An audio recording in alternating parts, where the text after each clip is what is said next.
we are determined to do everything to protect our country, return the residents of the North safely to their homes, and continue to uphold a simple rule. What's up? Nothing, I'm watching Formula 1, just...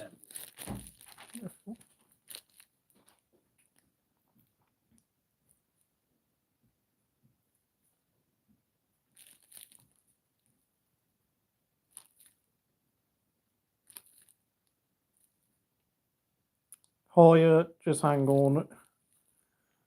The Dutch Grand Prix is going to be ready. I'm going to get the timing stream up. Lando Norris is on pole position, as you know. Alex Albon has been sent to the back of the grid for technical infringement with his floor.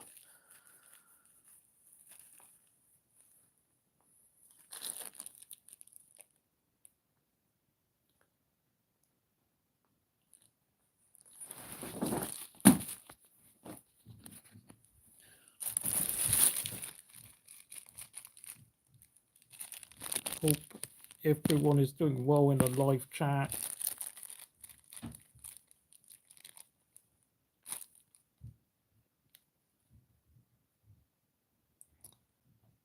Quarter 20.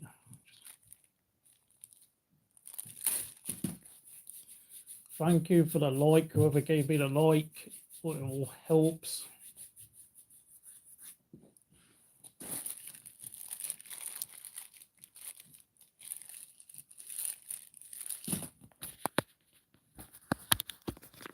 And Verstappen has taken a lead. Oh, that's pretty sad. To be honest, for Lando Norris, who, if I'm going to be honest, I never had any hope could actually win this race. And to not my to my expectations, Verstappen has taken a lead. Russell's up to 3rd. Albon's already up to 17th. Oh, would you look at that? Hamilton is in 12th, trying to get out of the pack.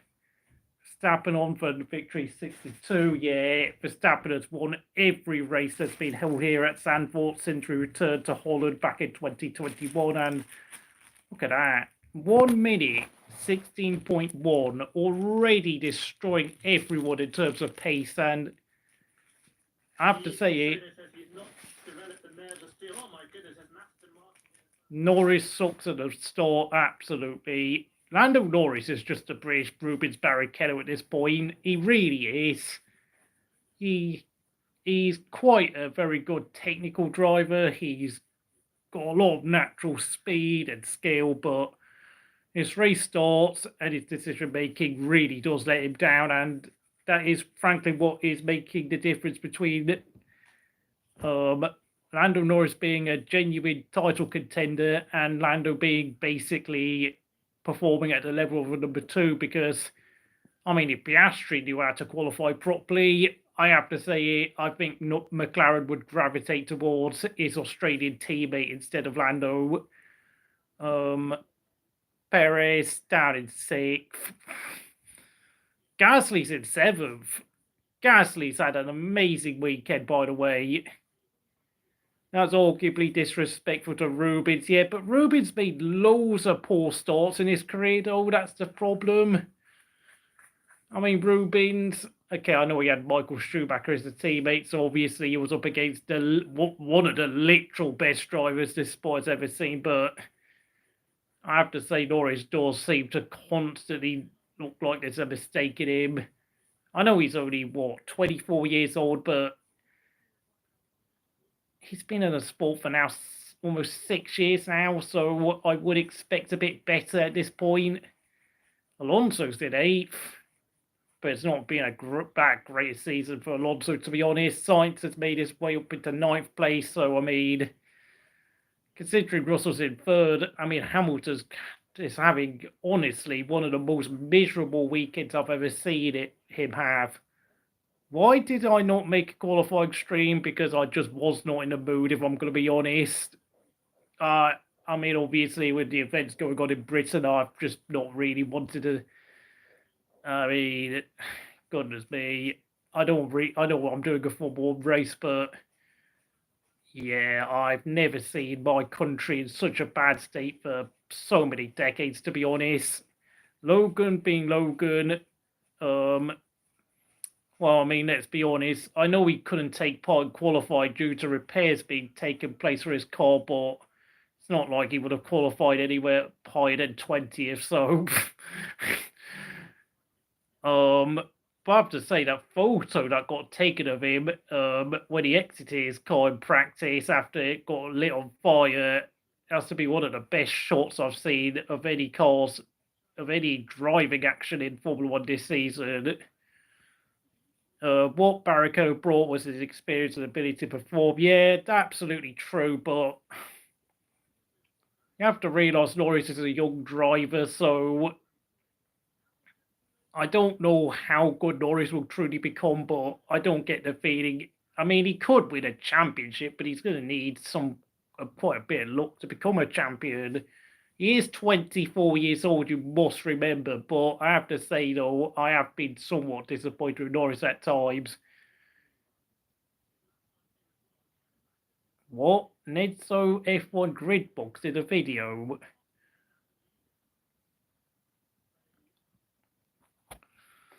I mean, you have to realise Rubens Barrichello joined Ferrari when he was already 27 years old, like... He was already quite experienced when he joined Ferrari, so it's not like he's someone that we've seen him struggle with like a really fast car, like having to learn how to develop his racecraft.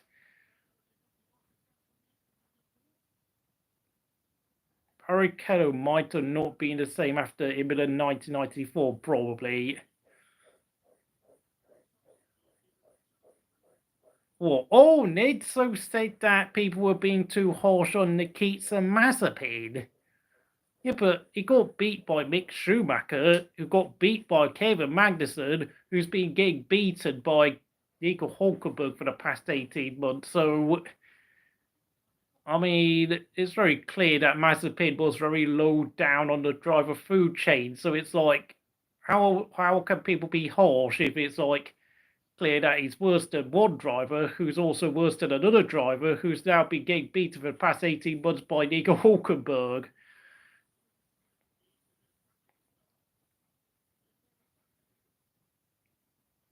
Wait, Haas cannot leave the Netherlands. Have they been subject to some sort of embargo or some sort of legal action? That'd be so weird. Gotta say it, 7 laps in, everyone's looking after tyres, and with the nature of this track, there's not been any overtakes. My God. I don't know what to say, to be honest. I mean, I know this is a classic F1 track, but it does sort of remind me a lot of Imola, what Imola's like, in that it's very tight and twisty in most parts of the track, and there's very few overtaking opportunities. Like, I think it's easier to overtake at Hungary than this track.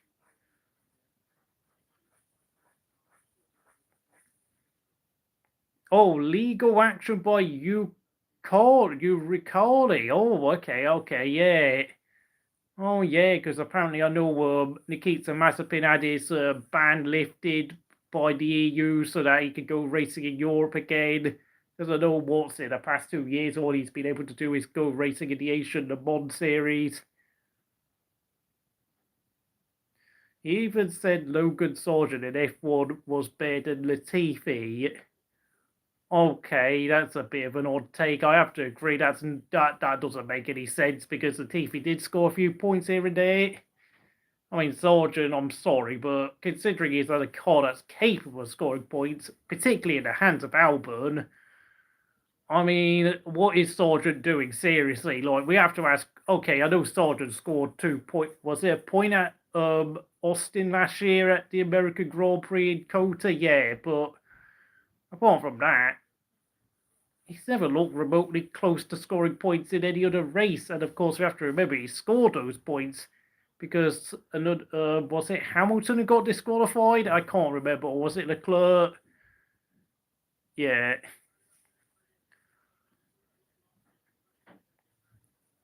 I mean, say is absolutely correct. Like, I don't know why anyone would rate Sargeant above Latifi. I mean, the only thing going for Sargeant is that he's like, still only 23 years old compared to Latifi, who was already 25 when he arrived in F1. But I have to say, regardless of how young you are, I mean, you still should be able to score more points in this Williams car, especially like towards the end of last year. Like, I think he only scored, 1 or 2 points compared to Albon getting like 25 points, which is quite bad.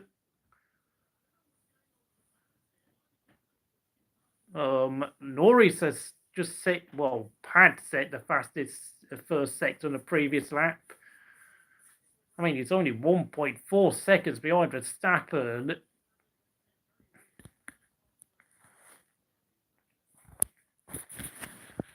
Oh, yeah, Hamilton and Leclerc both got disqualified. Yeah, I mean, my memory's kind of gone off again because, I mean, ever since Kimi Räikkönen's retired from F1, mentally, I really struggle to keep track of race results and, like, the point standings these days since 2021. Thank you for everyone who is watching and liking the video. Hamilton might regret Ferrari's joining Ferrari for next year. Yeah, I still think Logan should have been given a chance at F2. I think he'd already done like 2 years of Formula 2. Like, there's not really much you can learn in Formula 2 after like 2 years of competing at that level, to be honest. They're all spec cars. You can only like change, like, when it comes to setup, there's only like 6 or 7 things you can change on the car compared to F1, where there's at least a dozen or so components. And then, of course, when it comes to the top cars like Red Bull, McLaren, Mercedes, and Ferrari, there's like, I don't know, 15, 16, maybe even up to 20 things you can change on a car. So, I mean, with an F2 car, there's very little you can do in terms of setup. So, really, you can't really learn a lot.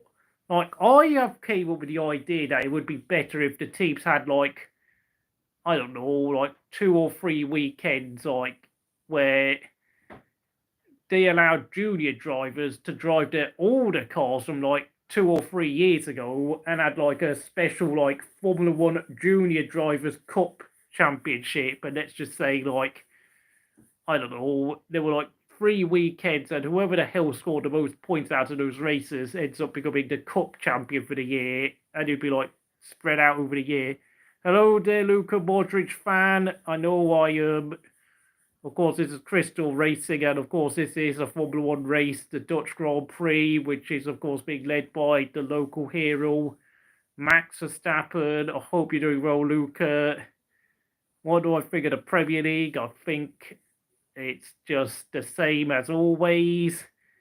I mean, there's been no surprises in terms of results. It's mostly as you expect. Of course, I know Wolves are playing Chelsea right now, but I'm watching a football race. Ned so even thinks Zhou is better than Julian Palmer. Oh, I actually agree, but I have to say Zhou has not developed as a driver at all during his time in F1, which is a real problem. Oh, Sainz has got past Gasly, yeah. I mean, Gasly is doing an amazing job, by the way. I mean, considering how bad that Alpine is, but I think the reason why Gasly is doing well is because around this track there is only one straight. So really, it's not a track that demands a car that's slippery in a straight line, nor any real great engine power at the top end of its range like other tracks. I think because there's so many tight and twisty corners, it's like a track that suits cars that has very good, it has like good acceleration and very good low range rev speed, if you know what I mean, and a lot of downforce. Okay, yeah, never mind. Yeah, we all have real lives outside of YouTube. I understand, Luka Modric fan. I hope you enjoyed your summer anyway, because, you know, you're only young once in your life. I mean, I would not advise any children, any young people under the age of 18, 21 or whatever to, like, just spend their summer sitting indoors. Because for those of you wondering, yeah, I struggle with like hay fever and eczema, so what's it? I can't always go outside. And in the country I live in, of course, we don't tend to see the sun a lot. Like the sun tends to disappear very quickly. Did I put Zhou lower than Sargeant? I don't know, mate. I don't know what I mean. Who really cares between Zhou and Sargeant right now? I would personally put them joint bottom in my drivers' ranking list because honestly, I'm not impressed by what either of them are doing. It's just so disappointing. I know apparently Zhou has been given like older car parts compared to Bottas, but I think the reason why they've been giving him all the parts is because, frankly, I think all of them I think the Sauber team just do not see what he's capable of doing at this point in time. When he's actually, I don't think they have any faith in his ability to be able to, I don't know, produce a miracle like Bottas can. And Albon, I think, had a very slow pit stop by the looks of things. Apparently stopped at the track, and now he's 14 seconds behind Zhou. What happened there to Albon? That is weird. Of course, the only overtake we've had in the past 10 laps was, of course, Sainz overtaking Gasly. And, of course, Alonso dropping down to 9th place. So, really, the Sauber seats are still up for grab. Well, Hulkenberg has taken the first seat. I don't know who's going to take the second seat because, of course, we're still wondering about what's going to happen to the likes of Saint Baloney and Tel Porcher. I think, obviously, if Tel Porcher can pull off a couple of great results and maybe pull off, I don't know, a shock championship win in Formula 2, then maybe he could get it. But, of course, there's Porcher. There's still always Valtteri Bottas if they want him. But I am absolutely now 99.9% certain that Zhou Guanyu is going to be leaving the sport along with Logan Sargeant, who, of course, has seen his seat taken by Carlos Sainz, of course. So that was confirmed over the summer. What's also been confirmed has been Jack Dowen has signed for Alpine next season to become Pierre Gasly's teammate. Of course, Jonathan Wheatley will be the team principal of Sauber/Audi next season. So, you know, we've been seeing a lot of moves over the summer because, obviously, with 4 weeks of no action, there's not really any, of course, with restrictions on testing. I mean, a lot of teams have been just twiddling their thumbs trying to work out what their future is. Zhou was great on Motorsport Manager. I prefer the F1 cars from the 2000s. Absolutely, me too. I mean, these cars are a bit too big and a bit too slow and a bit too heavy. Having said that, Lando Norris is within just a second of Verstappen, but of course, I mean, can Norris actually pull off an overtake? Because, to be honest, I think I know people get annoyed when I talk about this, but if you can't make a good start in Formula 1, then you're always going to be putting yourself on the back foot very quickly.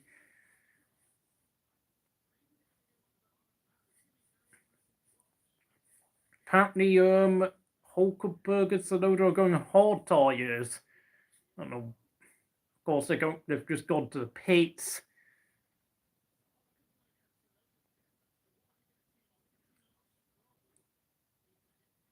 Mark Webber soft. Yeah, cheers for reminding me of that. Sainz, yeah, I mean, but I think the thing with Carlos Sainz is that I think even if there was a seat at Mercedes available, I think the problem is he just wants to be number one at the team. And I think at Williams, he is probably going to be the number one driver, even though what's it is probably going to destroy Albon's career, unfortunately. I mean, for Albon, like, if Albon wants to get a top seat, then he has to go and beat Carlos Sainz next year. But if he can't beat Sainz, then I think he's going to be consigned to a career at spending the remainder of his career at Williams, which is not a bad gig. But having said that, Carlos Sainz is clearly an accomplished driver in his own right. As for Mercedes, well, there's no news about Kimi Antonelli at all for some reason.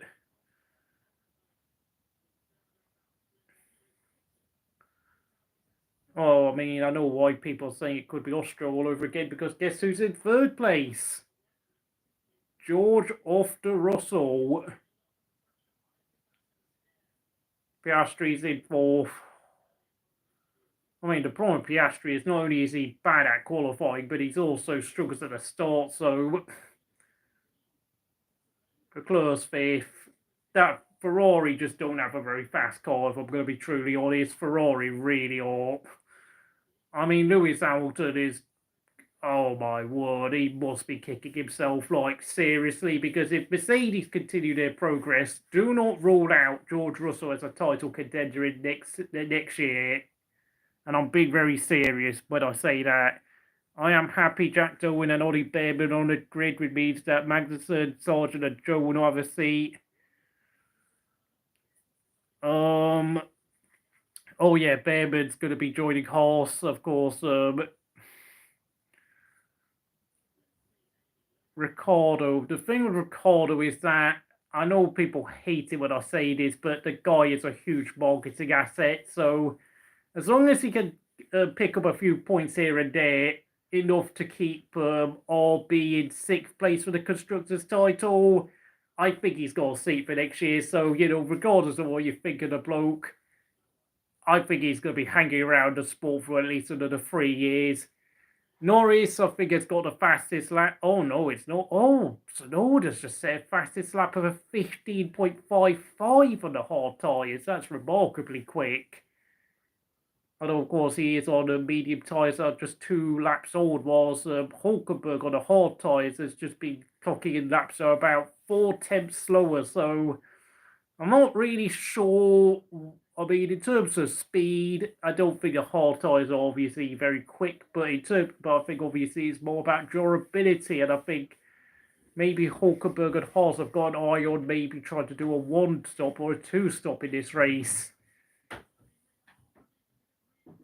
Oh, Norris is in the lead. Norris is leading.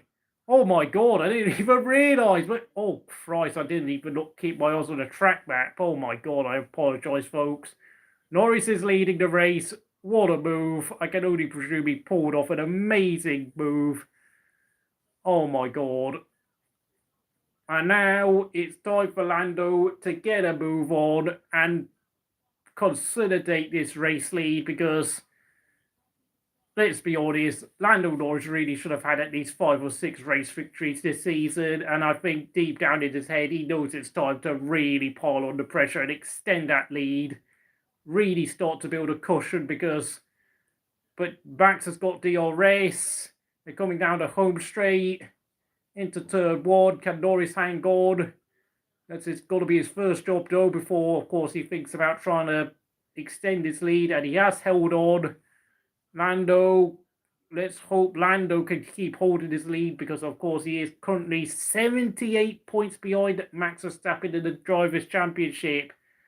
Let's be truly honest, Max Verstappen really should win the championship for a 4th year in a row, but I think the questions I'm asking of Lando Norris is that whether can he really put some pressure on Max Verstappen in the second half of this year and really prove some doubters wrong and actually get some race victories under his belt. That's right, John. What a great job your man has done, because I know you're a McLaren fanboy.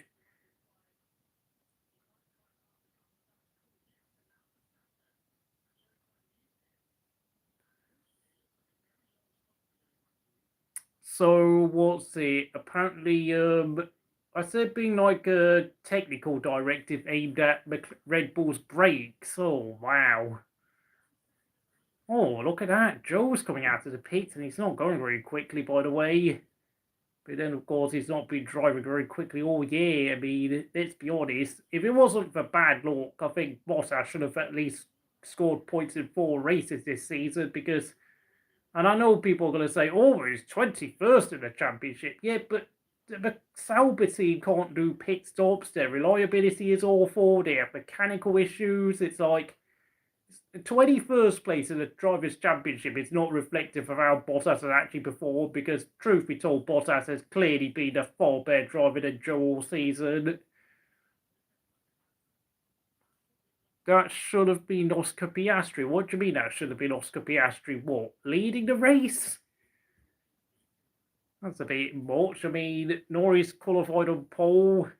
He's been a faster driver all weekend in practice, so I don't know what sort of bad luck Piastri has had. Schumacher versus Hakkinen at Japan 2000 is recent. Oh right, okay. You're comparing it to the 2000 Japanese Grand Prix. Okay, that's a bit odd. I mean, that was a championship decider, by the way, folks. Of course, Schumacher won the race and won the championship, and of course became the first driver to win a championship for Ferrari in 21 years since, of course, Zhou in 1979. What a remarkable achievement that was, and of course that was his third championship for his F1 career, and of course that was the first of 5 consecutive championship wins. Of course, no other drivers won as many consecutive World Championships as Michael Schumacher did between 2000 and 2004 with 5 consecutive championship wins. If I am Oscar, if Lando starts beating me, I will start aggressively ignoring team orders. Yeah, but dude, if you start ignoring team orders, you could possibly risk the possibility of being sacked and other teams looking at you very badly. Like, if you start behaving like that, then you might start getting the same sort of reputation someone like Esteban Ocon has earned over the years. So do you really want to start behaving like that?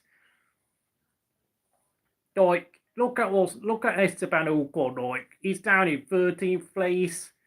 He's leaving Alpine at the end of the season, and it's very clear ever since the news of his departure was announced that Gasly has been given preferential treatment, and because of that, Gasly is probably scored more points again this season. So do you really want to cast yourself as the pantomime villain just for the sake of spite?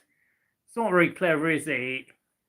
That's not very clever behaviour, by the way. Like, Piastri's only in his 2nd season of Formula 1, so naturally he's not going to be as good as Norris at this point in his career.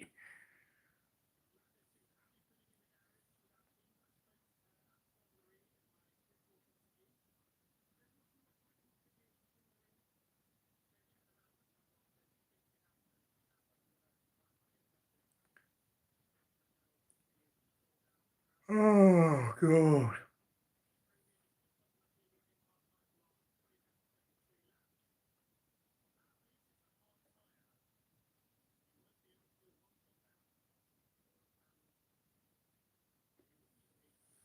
Apparently, Alex Albon has set the fastest lap of the race. Yeah, Oscar's not very vocal, I'll just say that. Max is getting left now, though. Yeah, Norris, I said this, Norris needs to stop building a cushion, and that's exactly what he's done, because it's now nearly 3 seconds between the pair of them. Look, I've been saying this for now, like, I think ever since, like, I don't know, what race was it? Was it Miami? Yes. I think ever since Miami, McLaren have had the fastest car on the grid. Considering they've only won 2 races, that's a pretty poor return, considering I think apart from the first 4 races a year, McLaren have had the fastest car on the grid. And let's be honest, a real top driver would be probably within about 20 points of Max Verstappen in the championship right now. So yeah, Lando Norris has got a lot of doubt to prove wrong at this point in time. Oh my God, Zhou is only we're only 22 laps in the race, and Zhou is about, I don't know, less than half a straight away from being lapped.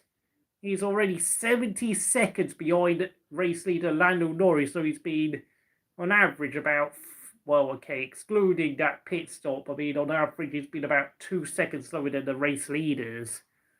That's horribly slow, by the way. Although, of course, he's now got Logan Sargeant, who's just come out in front of him after pitting. So, unfortunately for Zhou, he's going to get lapped even sooner because, of course, he's going to be fighting against another back marker for position. Lando Norris has set the fastest time for Sector 1. 2024 Belgium. Hamilton not happy what happened to him. Oh, right, because they allowed Russell to race him. Well, oh, Hamilton's just pitted. Hamilton's gone to the pits, folks.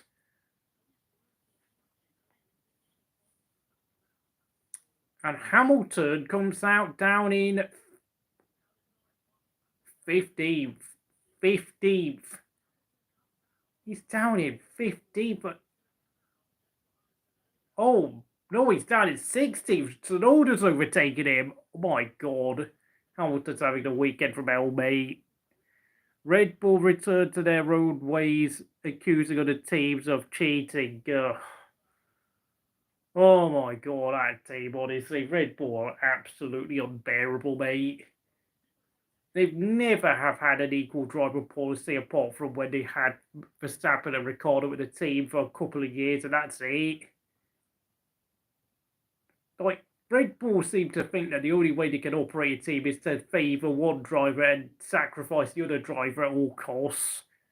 Okay, I think Perez has been okay today. I mean, he's in 5th place. Okay, I know he's only got 5th place because of Leclerc's pitted, but considering his struggles recently, I think today would actually classify as a decent race for Sergio Perez, potentially on course to finish 6th, because let's be honest, I think McLaren and Mercedes have got a faster car than what Red Bull have. So really, he is technically really in a fight with a Ferrari for the best of the rest at this point. I want Hamilton Alonso's teammates. Oh my word. Oh my God, Lord. We're going to have 2007 all over again. Yeah, but guess what, mate? Verstappen will probably beat them to the championship like Kimi Räikkönen did. So...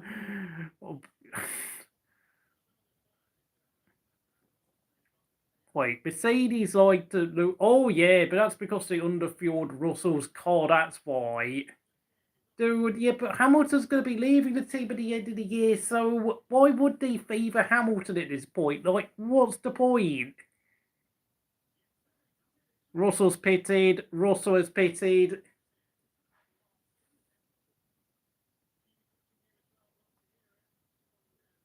I apologise for missing out on Norris's overtake. I don't know why I was looking at Hulkenberg and all the rest of them down the order. Russell's going to come out.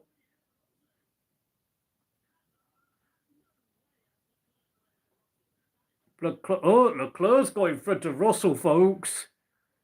Oh, and Alonso's gone past Russell as well. I know Alonso's yet to pit, but that has worked out terribly for the Norfolk-born driver. Absolutely awfully. You're waiting for Hamilton and Leclerc to butt heads next year. Yeah, that'll be funny. But right now, Russell has fallen down to 9th place. What a terrible timing of his pit stop. Absolutely such bad timing. He's going to have to try and get past Alonso, who we all know likes to randomly drive slowly for banter.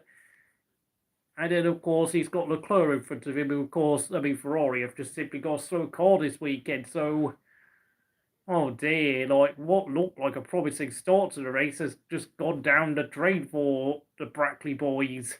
And of course, we all know Hamilton is miles outplayed today with, of course, the likes of Ricciardo, the 2 Haas's, and Ocon all in front of him. So, yeah, I know he's just got past Tsunoda, but really, this is just Q2 just completely destroyed Hamilton.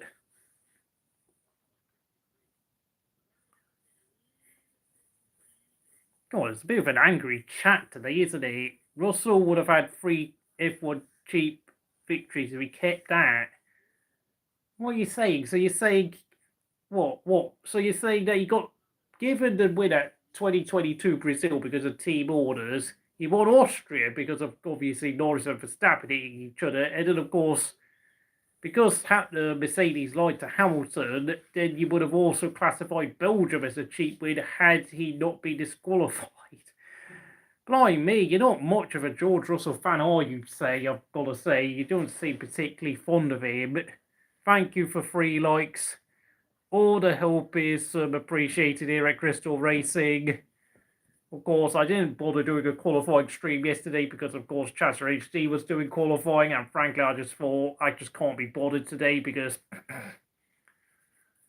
you know, I mean, after doing all those streams for an entire month for the Euro 2024 football, which I have to say was horrifically boring to watch, if I'm going to be honest. Yeah, I've been kind of trimming back a bit in terms of the streaming. that proving doubters wrong? I'm not sure about that, to be honest. I'm not sure. I mean, he does seem a bit too casual at times, but of course, George Russell has just set the fastest lap with a 14.5. So yeah, he's already got past Alonso, and but of course, Leclerc is only less than 1.5 seconds in front of him, and he's better gonna start cracking on in terms of getting past the Ferrari, because of course, Pierre Gasly is somehow hanging on to 6th place despite having not pitted. So Gasly is having a superb weekend, a stupendous race as well. Oh, right, because what's it? George Russell caused a red flag in qualifying. Oh. I will say, with his performance in Belgium, that was probably his most immaculate, most precise drive of his career. Like, looking after the tyres. Okay, I know he didn't look after the fuel very well because obviously the car came out underweight. But in terms of, like, managing the tyres and holding on towards the end of the race, yes, I know some will say 2 kilos made it easier, but, dude, it was still a very good drive anyway. It was a far more mature performance than what I've seen from George Russell compared to what he's done over the past 5 years.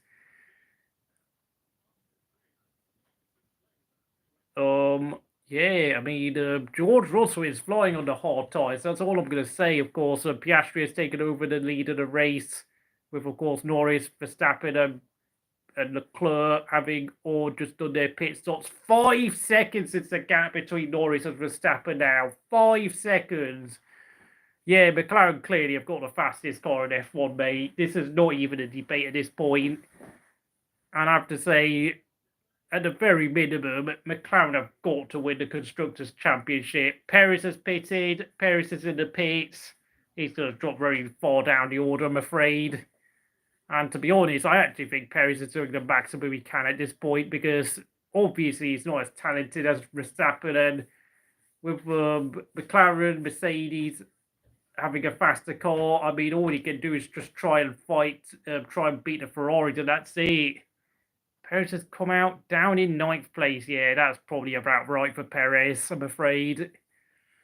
He's just going to have to suck it up, I'm afraid. Ricciardo is also pitted. He's going to come miles down the order.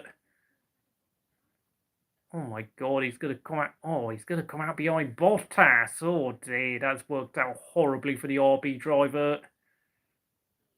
Oh, that's a miserable sight of Ricciardo down in 18th. 4.4 second pit stop. Yeah, mate. Yeah, mate. Perez is not a priority at Red Bull. I'm waiting for the next F1 announcement. Who will be the new official timing partner for?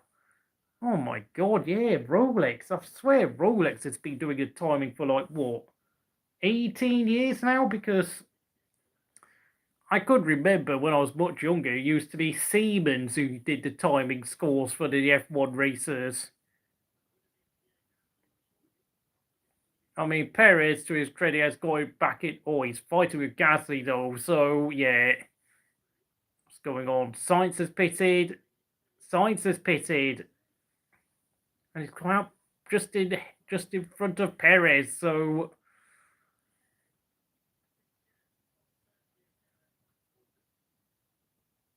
God, there's going to be really going to be a bit of a mean scrap between Sainz and Perez now.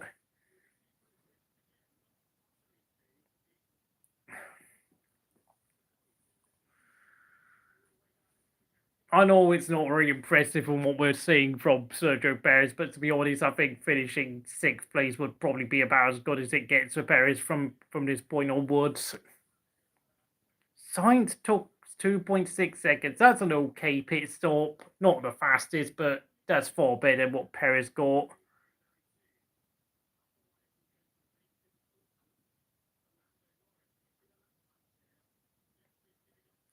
14.39 for Norris. That's an insanely fast lap time by the net race leader. Of course, Piastri has just spent the last 31 laps on these mediums. So once again, Piastri is trying to drive hoping a safety car comes out, but I don't think he's going to get it. So, oh dear. But Gasly, gotta give Gasly credit. Alonso is pitted, but of course it's put him well out of the top 10. I think with Gasly, unfortunately with Gasly, he's probably going to drop out to the top 10 if he can't try and make up time on the rest of the grid, because of course I think apart from Magnussen, I think only Gasly, Perez, Piastri and Magnussen are still not pitted, so I think there's a lot of drivers who are just waiting for a safety car or something.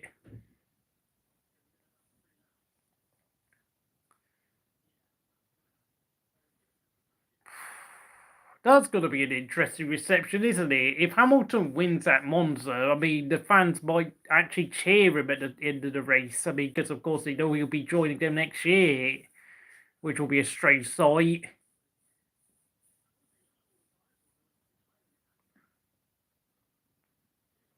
Christian Horner, McLaren is cheating.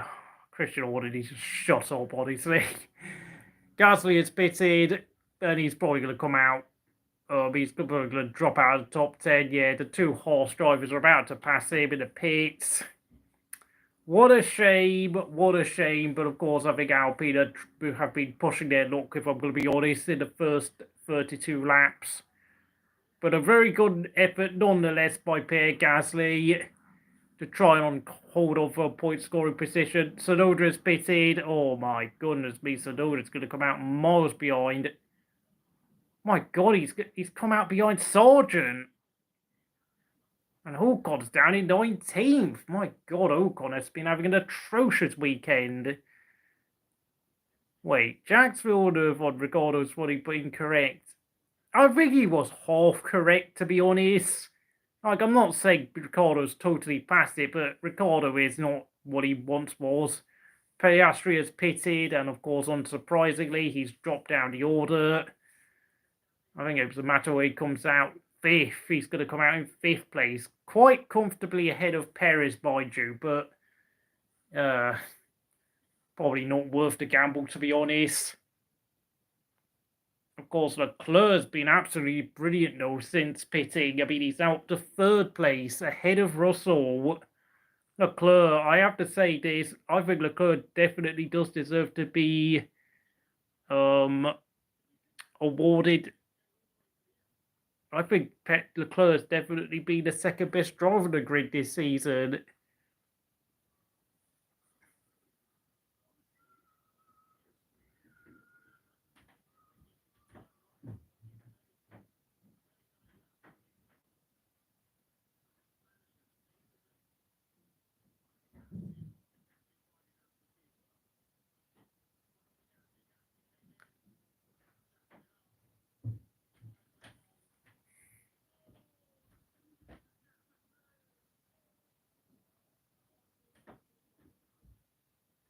Seven and a half seconds. What happened to Verstappen? Did he go off the track?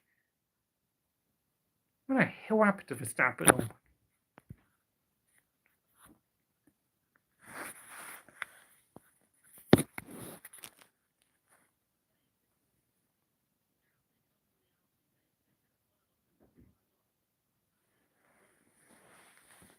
Wait, did Gasly have a really bad pit stop? Ice cold Palmer. Well, if we're talking about cold Palmer, yeah, but the Palmer we knew in Formula 1 was pretty awful. He was very often steaming hot with frustration, the Julian Palmer we saw. How is everyone? Yes, everyone is great, Silverback. I hope you're having a great afternoon, evening, morning, wherever you are in the world. I think... Oh, no, it's still morning time in America, so obviously, yeah. Norris qualified on pole, but of course Verstappen beat him off the start, but then 15 odd laps later, Norris produced a great overtake to retake the lead, and he's actually now dominating the race and leading by almost 8 seconds. So despite Norris having his usual mishaps at the start of the race, he's now actually taken back control of the race, and he's really dominating. He's really dominating now. As for Leclerc, I mean, Leclerc obviously has a great second stint, overtaking Russell. Piastri stayed out far too long on the medium tyres and has dropped down to 5th.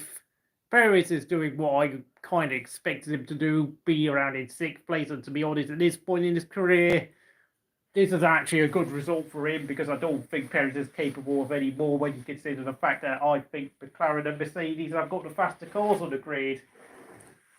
Hamilton, well, Hamilton's up to 8th. I mean, has Hamilton pitted yet? Of course, Hamilton, we all know, missed out in Q2.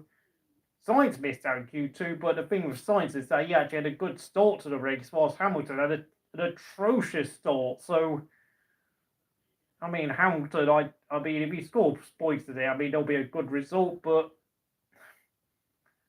the two horses are out 9th and 10th. I mean, they've had a great second stint considering they got knocked out in Q2 yesterday and did not look and frankly I think most of this weekend Haas have not looked that quick, but at this point at the halfway stage of the race, it was 36 laps completed, 36 to go.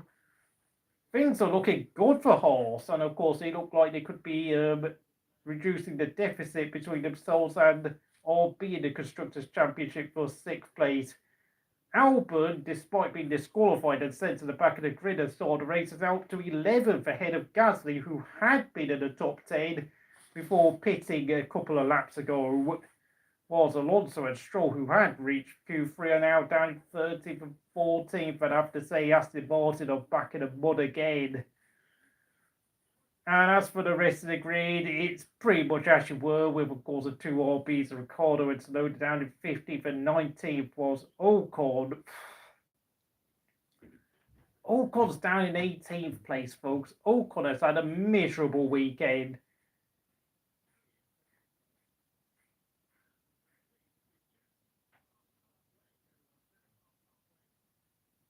9.2 seconds is a gap between Norris and Verstappen. I'll get back down again. Piastri has set the fastest lap. Let me read a comment. Hello, Will F1. I hope you're doing very well. Norris should be doing this every race. Yeah, I actually agree with you. McLaren has the best CA, which means they are fast in the straights. But if Hamilton wins Italy, I'm going to be extremely happy. Okay, that's interesting. Hello there, Roxford. I hope you're doing well this afternoon, evening, wherever the hell you are. Where on earth? I'm going to check some of the comments. Okay. Nothing new when it comes to Ocon. I think Ocon's been pretty quick this season, but obviously, because of what happened at Monaco, I think the team fell out with him horribly. And of course, deep down, I don't. Obviously, with Newsday, he's going to be joining Haas. I mean, obviously, naturally, they would rather favour Gasly at this point. And of course, Jack Zhou has been announced as Ocon's replacement at the team.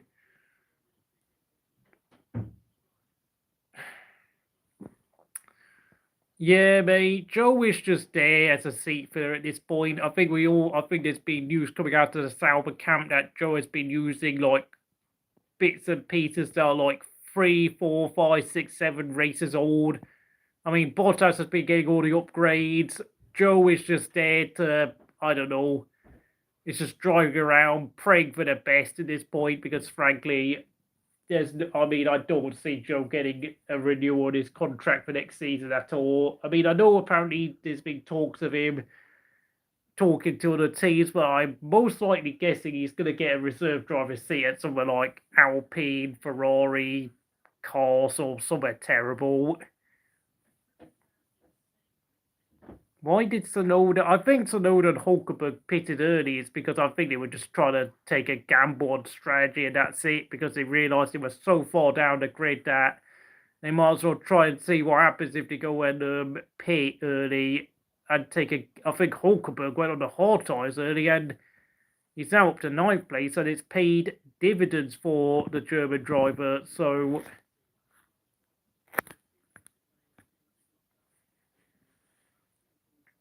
Zhou, I don't know what has happened to Zhou, to be honest. Like, he started his career looking like he had some talent and promise, but I have to say the past year or so, I mean, especially since that accident at Hungary last year where he collided with Ricciardo, who had nowhere to go but to plough into the back of Gasly and Ocon, which took both Alpines out of the race. I have to say, Zhou's not been the same driver since. Like, Zhou, he has no idea how to. So the guy has just no concept of how to be consistent and do race management and all that. And to be honest, I think he already hit his limit quite a long time ago because I don't think he ever had that much room in terms of potential. Like, he did 6 years of Formula 3 and Formula 2 where he won about, I think at maximum, probably 8 races. And of course, we have to remember his first ever win in Formula 2 was a result of the race being red flagged after 5 laps due to the fact that at least 5 or 6 cars hit the barriers and tore and completely destroyed the barriers and basically dragged the tyres onto the track in, what was it, the final Formula 2 race done at Sochi in Russia before, of course, the sanctions came in and saw Russia banned out of international sport altogether. Sainz fastest lap, 14.117, folks. My God, yeah, but Norris has got a 10-second lead, Silverback. I mean, Norris has got to win, mate. Norris has got to win. Like, the car is clear. McLaren have clearly got the fastest car on the grid, and I think we all saw it. Norris is at his best is when he has a car that is clearly faster than the opposition, and he can just pull away and not think about defending or trying to, like, hold on to position or anything to do with, like, race management or, like, wheel-to-wheel action. Like, this is Norris in his prime. This is Norris in his element. Like, as long as this car can just move, like, I don't know, can just drive away from his opposition, then he's pretty much nailed on to win, because that's a scenario he had at Miami where he had the fastest car by a mile. That is very optimistic, John. That's all I'm going to say. Alonso overtakes Albon for 11th. I don't think Aston Martin will be happy, though. But, Gasly's in 10th now because, of course... Wait, did Magnussen just retire? Magnussen's out on my timing screen. What happened to Magnussen? Oh, dear. That's a point gone for the Haas boys. Of course, Magnussen will be leaving Haas at the end of this year, so in terms of his career prospects in Formula 1, that's not very good for him, because of course I think he wants to try and get a point on the board to prove that he still is F1 material.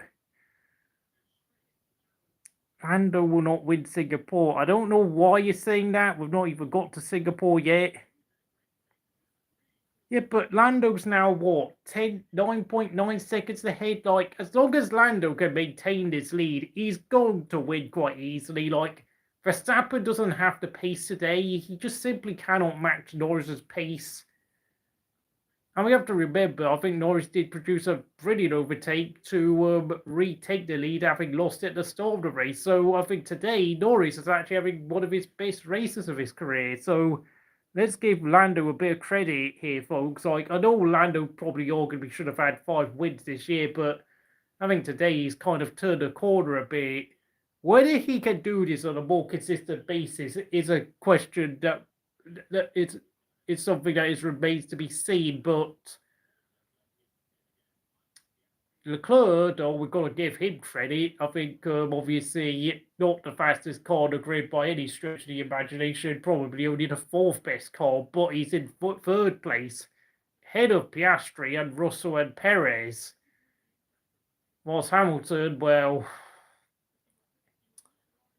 has finally settled down and gone to 8th place, but of course I have to say Hamilton will be extremely disappointed by his performances this weekend. I don't know why people are saying Lando can't win in Singapore. Like, what evidence have you got to say that he won't win in Singapore? Is it because the McLaren doesn't suit the Singapore track? Is it because Norris has a bad track record there? I mean, that's a bit wrong to say, because he did finish second behind Carlos Sainz last year. So I don't really like this sort of like blanket statements that are being turned out in the chat, to be honest. Yeah, McLaren, I think, have definitely got to be considered as championship contenders next year, but don't rule out Mercedes if they can carry that sort of form they produced at races like Silverstone and Belgium this year. I mean, we've had a great season of Formula One. The only thing missing is that we don't have a championship fight because obviously, I mean, Verstappen, Red Bull having a fast start to the year, and of course Norris and McLaren bottling race wins. That's the only reason why we don't have a championship fight.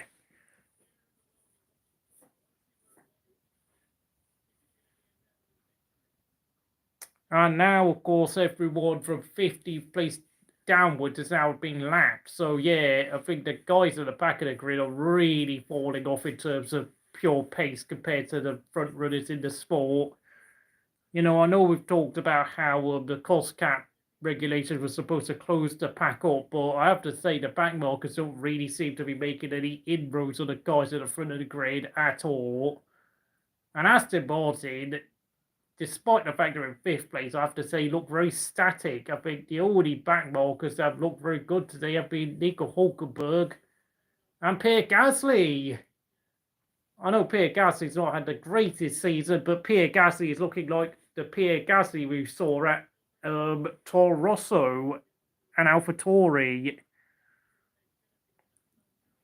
I mean, in terms of entertainment, I think this season has been great, but the championship fight is just not there. That's the only thing missing.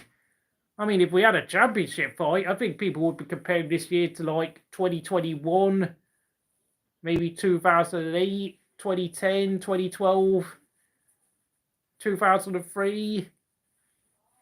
I mean, the racing action, I have to say, is actually better than what we saw back in 2007 when Kimi won, because, of course, let's be honest, Ferrari and McLaren miles ahead of the pack that season. The only thing that kept 2007 exciting was the fact that it was the rise of Lewis Hamilton. We had the teammate battle between Hamilton and Alonso at McLaren, and of course we had Kimi Raikkonen, overturning what was, I think, was a 26-point lead after Indianapolis and a 17-point deficit with 2 races ago to win the championship by just a point. Oscar Piastri always closing in on Leclerc, yeah.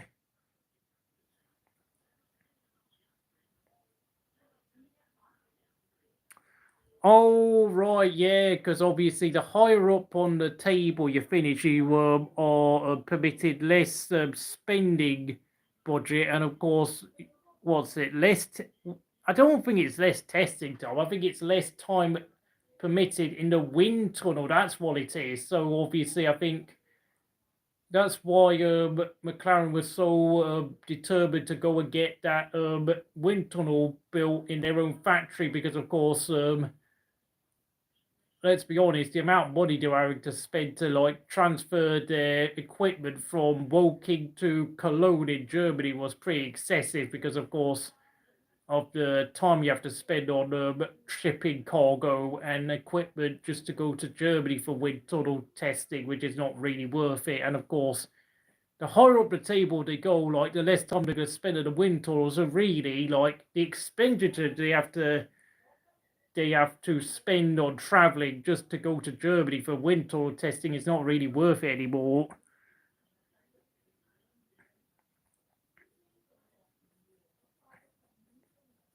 I think the problem with McLaren is, I think as we all know, is the fact that Norris is just not very consistent and Piastri is still a young driver. So that's hence why McLaren are not really dominating in the way I think they should be.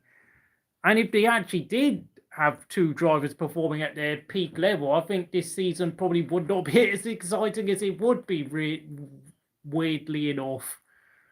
25 will depend on where Adrian Newey goes.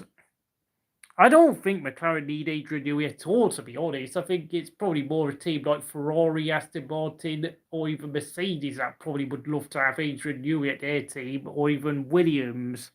Sainz has overtaken Perez, you're absolutely correct. I have to say, I know people continue criticising Perez, but I think this is exactly the level Perez is at, because let's be honest, we have a very, very, very close pack right now up front, and I think,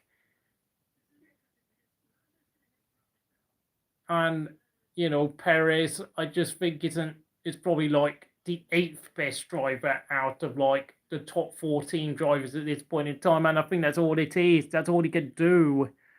Norris, no, sorry. Adrian Newey will most likely end up at Aston Martin if the announcement comes now or October. Yeah, very interesting, isn't it? Adrian Newey, yeah. I know apparently there's been lots of rumours of Adrian Newey going to Aston Martin. I mean, that would be interesting to watch, wouldn't it? Alonso and Adrian Newey working with each other for the very first time. Never thought I would be seeing the day that would happen, but it could well be happening. Fernando Alonso and Adrian Newey, that's a partnership I never thought I'd get to see. Lando doesn't have the killer mentality. Yeah, Lando really needs to watch his back, because I think the moment Piastri really does finally learn how to be a lot more consistent in qualifying and his race starts and really put bang in those fast laps when it matters most, then that's when Norris is in trouble. We already saw glimpses of it in Hungary when, of course, Piastri was lightning quick all race, and because of the pit stops where Norris was given priority in order to cover off from another car, that McLaren then decided to give him the race win out of, I don't know, sympathy or I don't know what, but yeah, Piastri is showing signs he could be there soon. And he is only 0.8 of a second behind Leclerc, so yeah, you better watch out there. Zach said he's satisfied with the construction. Do you think this McLaren car is better? Nah, no. I mean, look, it's a good, fast car, but it's not as good as a Mercedes 2020. Like, Mercedes 2020 car was 0.8 of a second faster in qualifying trim compared to the Red Bull. I mean, obviously, I know some people thought that Red Bull wasn't the second fastest car on the grid, was actually the Force India. Not the Force India, the Racing Point, which was, of course, really a carbon copy of the 2019 Mercedes. So, really, Mercedes' best competitors were literally themselves, if you think about it. You know, the pink Mercedes, or Tracing Point, as people called them back then. Hamilton pits, but it looks like he's had a gap back to Hamilton to get a free pit stop. Yeah, very clever move there by Mercedes. I think, obviously, I mean, he's now on his second soft tyre stint. Of course, that's a bit interesting because, of course, with 23 laps to go, like, is he going to be trying to get fastest lap or something? I don't know what Mercedes are trying to do with Hamilton, but I mean, the problem is, like,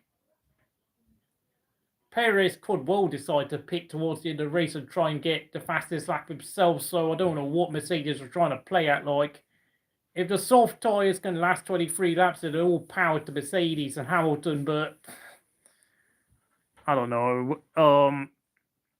It's a free pit stop as long as there's no mistake by the wheel guys. Yeah, but then how is McLaren all of a sudden? They got the fastest car. Look, it's probably like, in terms of raw pace, it's probably like 2 or 3 tenths faster on average than the Red Bull and the Mercedes. It's not like 2020 when Mercedes had a car that was like 0.8 of a lap faster than everyone else on average. Like, I think this McLaren is still probably only at best about 0.2 of a lap faster, but even though it's only 0.2 faster, it is still the fastest car. When I say the fastest car, that does not mean that it's necessarily like super dominant or like a car that's going to be like guaranteed to win all the time. Like, it's not that fast. It's fast, but it's nowhere near as fast as the 2020 Mercedes W11. That's all I'm trying to say. I think you just have to realise the cost cap, because obviously Red Bull have like less testing time, not less testing time, they have less wind tunnel time, they are permitted less money to spend in terms of development, and of course Perez having a few crashes here and there. It's meant that Red Bull have been pegged back severely in development. Hamilton, as you probably have seen, has just set the fastest lap of a 1 minute 13.88. My God, he is absolutely streaming right now on those soft tyres. So yeah, Hamilton, expect that gap between Perez and Hamilton to be obliterated now.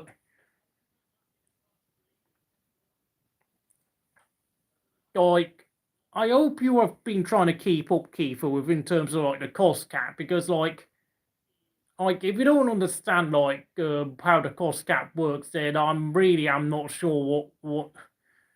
Like, I don't want to insult you personally, but it's pretty clear that Red Bull were always going to lose their advantage, to be honest, under these cost cap regulations, since, of course, they are permitted to spend far less money than everyone else. Having won the championship, was it the Constructors' title for 2 years running now? Of course, I think they started cost caps at the start of 2022, when Red Bull, I think, from the second half of 2022 and 2023 had the fastest car, but of course, as time has gone on, especially now in this season, of course, I think they've been really severely capped in terms of development. And I think that's actually probably the real reason why Adrian Newey is leaving, is because deep down he knows that he can't really make a difference like he could before. Because there's very, very, very little room for improvement for Red Bull, since they can't spend money and they can't really spend, and they are permitted to spend the least time in wind tunnel development. I guess Mercedes scratching their heads, how can a customer team be beating them? It's been about 18 months now, yeah. McLaren, yeah, you've also got to realise, I think in 2022, McLaren finished, was it 5th? Because, I mean, they had a really bad car in 2022, so obviously that meant that for 23, they were handed more time in the wind tunnel, but of course, because they had a really slow start to 2023, that meant they only finished 4th in the championship. So because of the fact they finished 5th in 22 and 4th in 23, that's meant that McLaren has had way more time in the wind tunnel and way more money to spend in Red Bull, Ferrari and Mercedes, meaning that they have had an advantage, really. And I think because obviously due to their lack of consistency, of course, I think they're still only, 3rd place in the Constructors, behind Mercedes, I think, or I can't remember. They still get more development time than not just Mercedes, but also I think not only Red Bull, but also Mercedes. So really, I mean, weirdly enough, underperforming has actually flipped things heavily in McLaren's favour. As it is, yeah, but obviously due to the nature of this track, we don't really get many overtakes, and of course everyone from Stroll downwards has been lapped. So really, only Alonso is now the final driver on the lead lap, and so of course he's going to be lapped along with Gasly in front of him. So it looks like we could only see about 8 cars finish on the lead lap today, because I think eventually Hulkenberg will probably go a lap down towards the end of the race. So Hulkenberg, I think, I don't know, makes you wonder, like, if he's been fueled to, like, complete all 72 laps, then I think Hulkenberg can actually start pushing, because that means that he's got, like, that extra lap of fuel that he would have been fueled for had the team decided to make him go 72 laps. I think he'll probably sit there and think, you know what, I can actually push a bit because I've actually got an extra lap of fuel on board, if the team fueled him for 72 laps, obviously. But if they only fueled him for 71 laps, then obviously he's going to have to back off a little bit.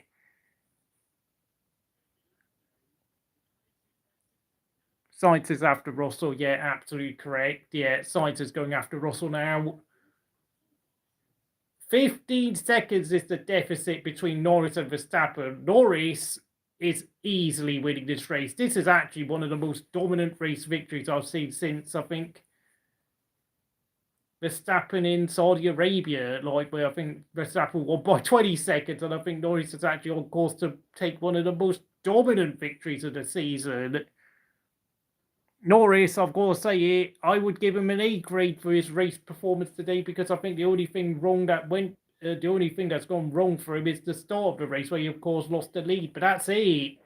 But since then, of course, he kept within touching distance of Verstappen, overtook him when he saw the opportunity, and has gradually pulled the race ever since. And frankly, Verstappen is just, I mean, for the first time ever, Verstappen is going to lose at his own Grand Prix, which is, I mean, to win 3 out of 4 of your home Grand Prix is still a great result nonetheless. Like, let's not take any credit away from Verstappen.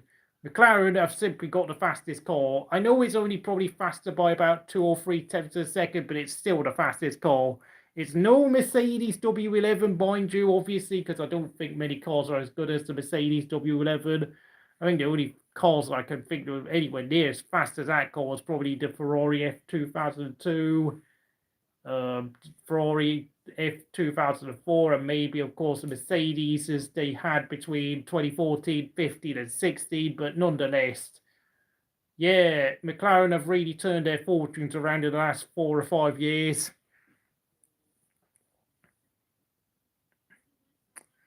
I mean, it's probably the worst F1 grid in terms of the fact that we have so many paid drivers. Well, not paid drivers, since, of course, I know Sargeant doesn't bring any sponsorship money, but he is basically only there because he's American.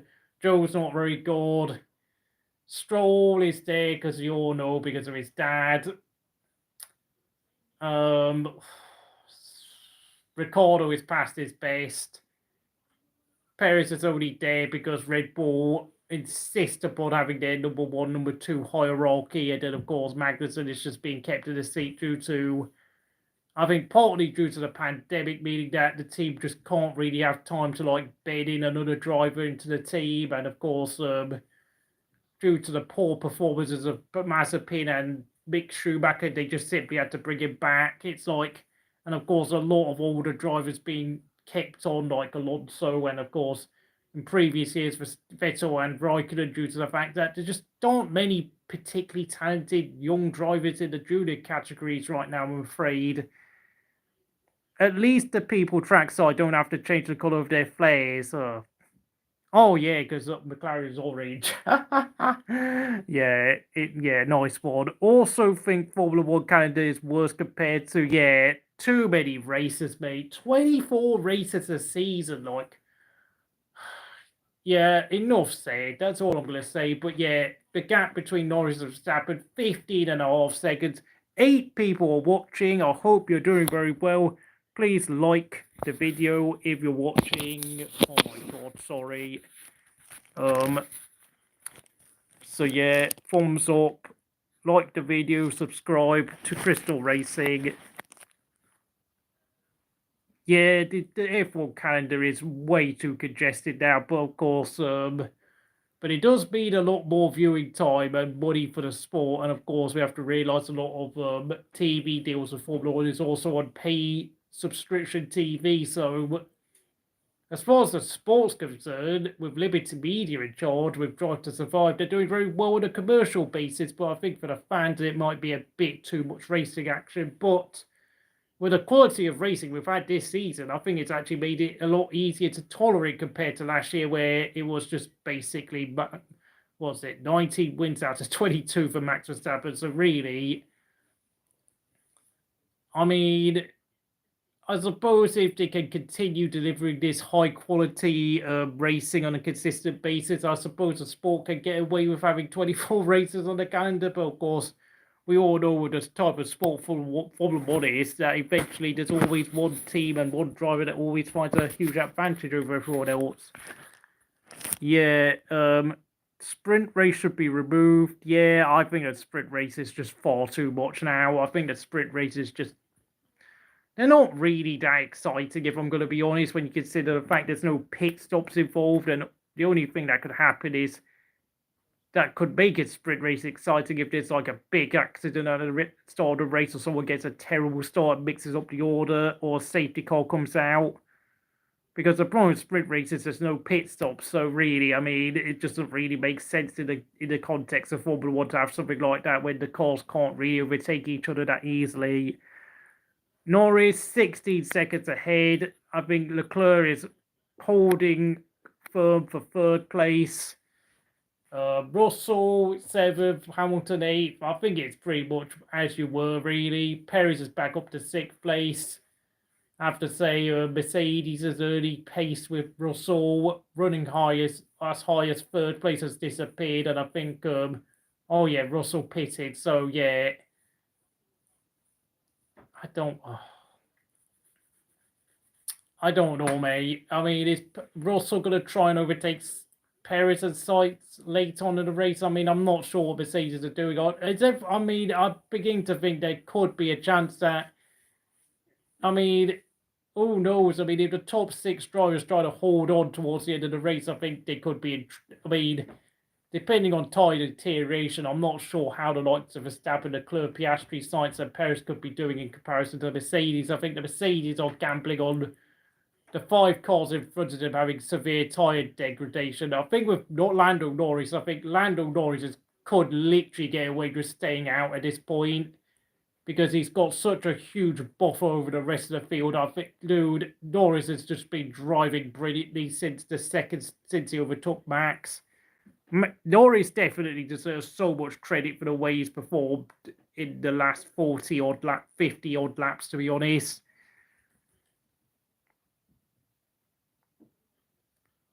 I think the only reason why they hold sprint races is because the fans in attendance in the grandstands like to see a bit of action in between like the support races for like the Porsche Carrera Cup and the Formula 2 and Formula 3 races. That's why the old sprint races is not really for the TV viewers. I think it's more for the fans at the track side that like to have a bit more entertainment throughout the weekend because, of course, there are long periods of just sitting in the grandstands doing nothing for the fans. Oh, yeah, Gasly's got 9th. Blimey. Gasly took advantage of Norris. My God, what a move. Gasly overtook Hulkenberg before he got lapped. Remarkable. And, of course, Norris then came around and put Hulkenberg a lap down. So, yeah, what a disaster for Nico Hulkenberg. I've got to say, I know Nico Hulkenberg is a naturally fast driver, but there have been periods throughout Hulkenberg's career where some of his racecraft has been found lacking, and I think Gasly being extremely sharp and aware took advantage of Hulkenberg's tendency to fall asleep in certain moments in wheel-to-wheel action. Yeah, that's the other problem. An F1 ticket is not cheap. Absolutely true. Oh, yeah, they're 45 laps. Oh, yeah, you're right. 45 laps old. What are your thoughts on some people saying racing boards are trying to make Daniel Ricciardo look God?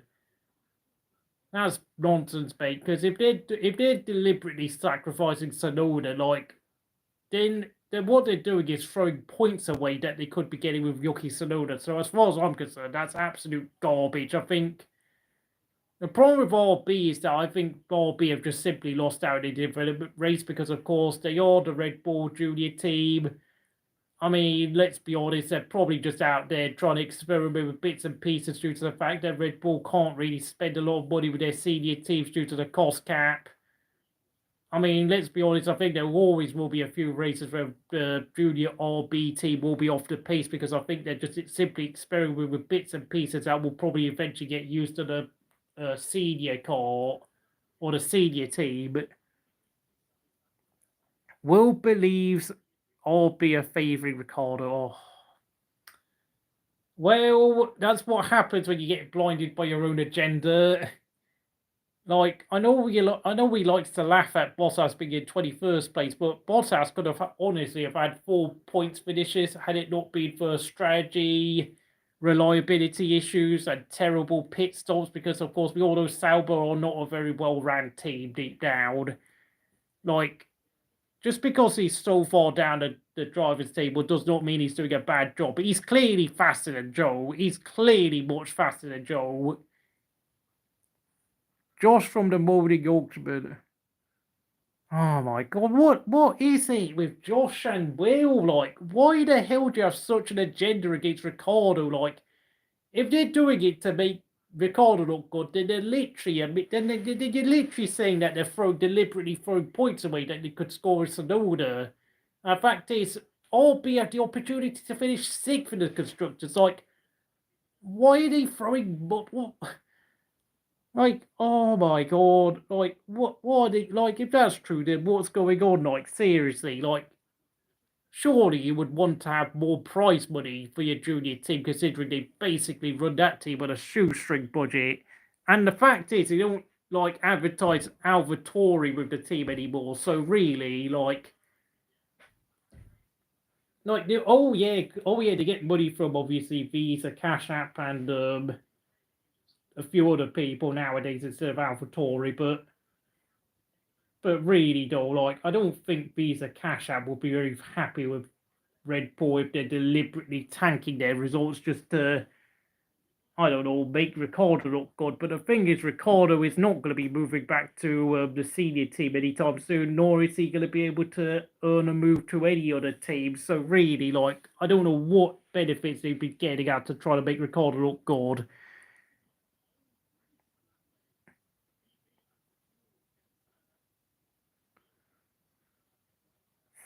Look, I'm not going to go and get mad at him. Like, I don't really care. To be honest, I've not actually watched any of Moaning Yorkshire's full videos properly for, like, I don't know, quite a few races now because of the Euro Championships. I've just not had time to watch his videos at all. Like, I've watched, like, the first 5-10 minutes, but the problem is,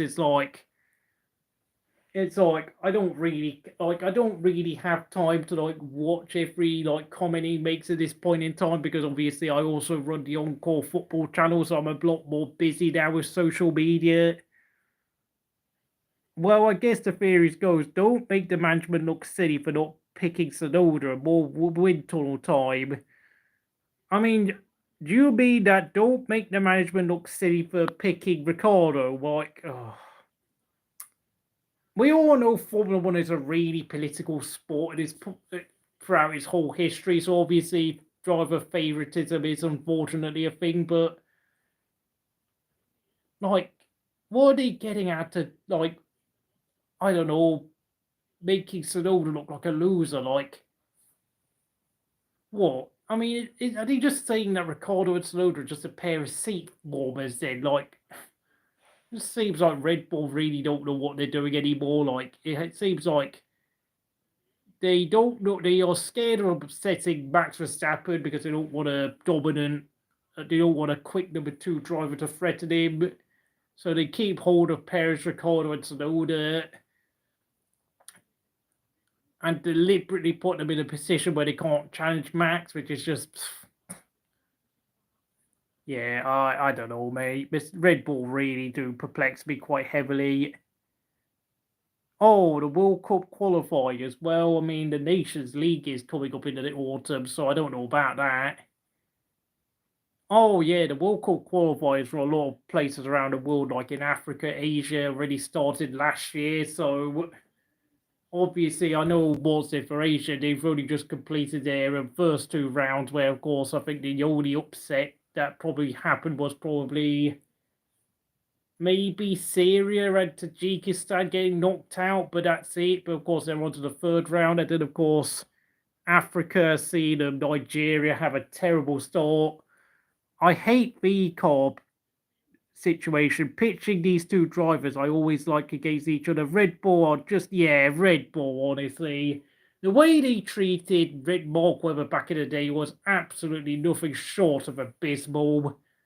Of course, nothing has happened in the last 20 odd laps, to be honest, 10 or so laps, because let's be honest, Norris has got this win under wraps, like 6 laps ago, 18-second advantage over Verstappen. There's no way he's going to lose this race unless something horrible happens. He's just been. Matt Lando has been sublime today, let's be honest. Apart from the race start, he's just been brilliant. Oh, God, Lord. I mean, I know Mark Webber was ultimately at fault for losing the 2010 championship by crashing out in Valencia and Korea, but still, like, I think the thing with Christian Horner is that he's great at like keeping certain people in the team happy, like Herbert Marco and Adrian Newey. But when it comes to driver management, he does have a habit of heavily favouring the number 1 driver over the number 2 driver because deep down, of course, Red Bull have always had to rely on other people to develop their engines, whether it's Renault or Honda. So the team is always sort of in a position of being a customer rather than being a factory team, which means they can't necessarily max out their resources like Mercedes and Ferrari can. Yeah, I know Hamilton's been going quicker the past few laps, but that doesn't disguise the fact that Hamilton has had a very poor weekend all round, to be honest. And I don't know what's happened to Russell, but it just seems to be the Mercedes. I have to say, I think Russell does deserve some credit for his performances in qualifying and in the first half of the race, where he was dragging that Mercedes around in third place. Just unfortunately, as the race has progressed, I mean, the tyre performance has been very poor in terms of, I don't know, I mean, the tyres have just dropped off so horribly for Russell in the second half of the race, and I think the Mercedes have already kind of hit their limit in terms of development for this season, which is so weird to say because, of course, Hamilton drove a brilliant race at Silverstone. Russell drove what looked like a brilliant race at Belgium before this qualification. I mean, considering the fact that I think Mercedes clearly only have like the third or fourth best car on the grid, I think getting 3 race victories is an insane return, really, considering McLaren have only had 2 race wins. So really, like, even if Mercedes don't have a particularly great car, I think they've already probably maxed out what they could have achieved this year, to be honest. Yeah, I like Dave from F1 Games PlayStation a lot. He's a nice bloke. Yeah, I know everyone likes him. He's like that cool uncle, if you think about it. Never like loses his temper. Always is up for a laugh and a few jokes here and there. Like, he never takes himself seriously or anything too seriously. That's why I like to watch the bloke whenever I have time to see him. Although I've not watched him for like a month now because, yeah, I'll probably get around to watching him when there's like, I don't know, during Christmas or something when I've got nothing to do, but, you know.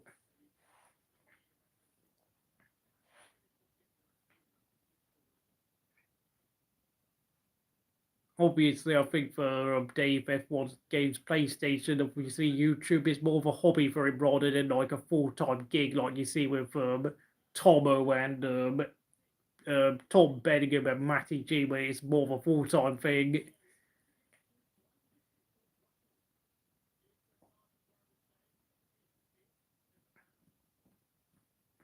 Trying to look at the order. Gasly 9th, Alonso 10th, Hulkenberg's out of the top 10. Yeah, his hard tyres have completely fallen off, but a great effort nonetheless from Nico Hulkenberg. Ocon's up to 14th, of course. Albon's fallen to 15th, I think. I know Albon was running up, like, trying to push for a place in the top 10, but of course, I think being sent to the back of the grid has totally killed off any chances he had of getting a point, I'm afraid.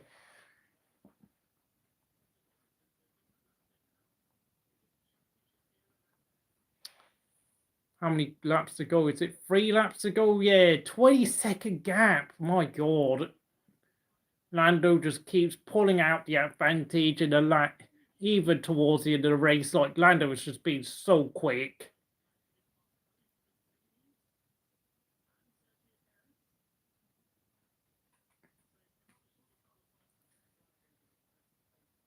Who is the other one? What are you talking about? Like,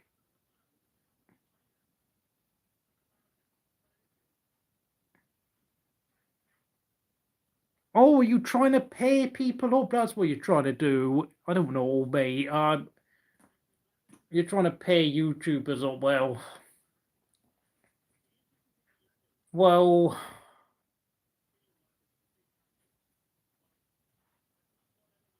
Well, I do have a habit of seeing the same South African bloke turn up in my comment sections almost every video. So, yeah, although it has to be said, I've always wondered what it would be like if Steve Ricciardo actually ran a YouTube channel. I've always wondered what that would be like. Don't know, considering we've had a lot of exciting races, I have to say this race has actually become something of a procession, which, well, I mean, credit where credit is due. Lando Norris deserves to win today, although it has to be said, even though it's been a very dominant performance, it's not actually been the most exciting second half of the race, I'm afraid. but not every race can be a thriller, and at least it's not at least we're not watching Max Verstappen win for the upteenth time, because I think we've already had more than enough of seeing him dominate races single-handedly.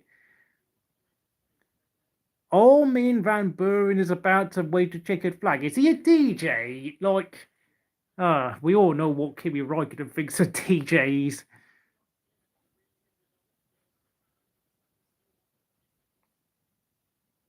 I don't know. Keith Chur and Silver Orangutan and partner together for the go-kart race. Oh my god, what is it with F1 and all these EDM DJs recently? Like, I don't know what it is, but I've never been a fan of like EDM music. I know I tried to get into EDM music like 15 years ago when I was really young, but I just don't get it. It just sounds like you're just like repeating the same loud beats and noises over and over again. It's just very repetitive. I don't find it super interesting to listen to. Fastest lap, 1 minute 13.8 for the race winner, Lando Norris. What a performance. Lando Norris, take your hat. Like, tip your hat. You've been amazing. Of course, oh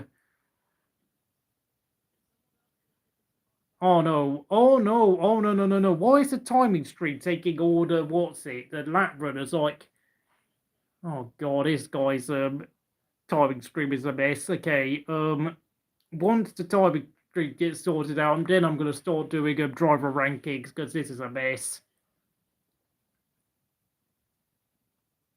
Okay, Lando Norris wins the race. I'd give him an A grade. What a performance. 23 seconds. The only reason why he's not getting an A star is because he messed up the start of the race, losing the lead to Max Verstappen. But when he produced that superb overtake on Max, he's been in a class of his own postcode of LN for Max Verstappen. I'll probably give him a B+. Probably did the maximum he could in that Red Bull. That's no longer the fastest car in the grid.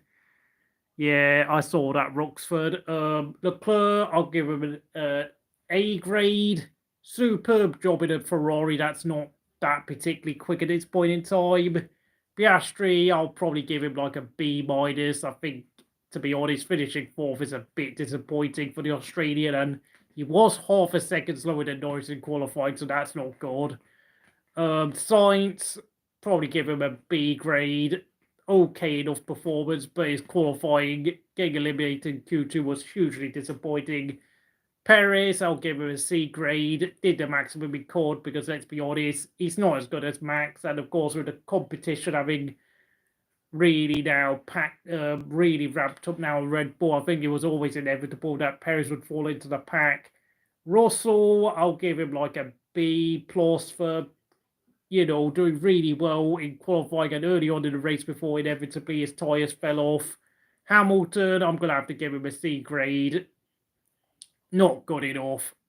Dreadful Q2 and struggled so much throughout the race. And let's be honest, what a disastrous weekend Hamilton has had this weekend. Really poor from a 7-time champion. Gasly, 9th. I'll give him like an A grade. He's got to be one of the drivers of the day. Gasly has been so good this weekend. Excellent. Absolutely back to the Pierre Gasly we saw in 2020 and 2021. Alonso, 10th. I'll probably give him like a B-. Did all he could in a Aston Martin that's just sort of stagnated. 11th. I'll give it an A grade to Hulkenberg.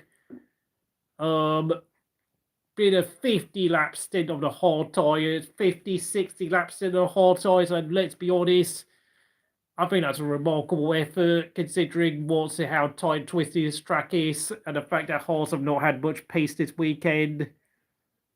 Oh yeah, Piastri has no upgrades in his card. What happened to Logan Sargeant? I don't know. Oh, he finished 16th, yeah. Ricciardo, 12th. I'll probably give him like a B grade. And of course, many people think he's been getting upgrades and he's been favoured. So take that with a pinch of salt. 13th, Stroll, B-. Okay effort. 14th, Albon, B-. Of course, he did get disqualified from qualifying, so we couldn't really truly see what he could do this weekend. 15th Ocon. Oh dear, I'm gonna give Ocon a C-. Shocking all weekend. Out in Q1, miles off the pace. And frankly, I think he's checked out of Alpine at this point. 16th Sargeant, I'll probably give him a B-. Actually an okay race, not a great race, but better than what we expect from Sargeant.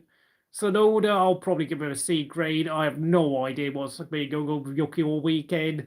Magnussen, well, I'll give him a C grade. He was running in the top 10 for a long time, but then he had a really slow pit stop and then had all sorts of issues. And then, of course, Bottas, 19th, C grade. Don't know what the hell he could have done, to be honest, because Alba are just simply the worst team of the grid at this point.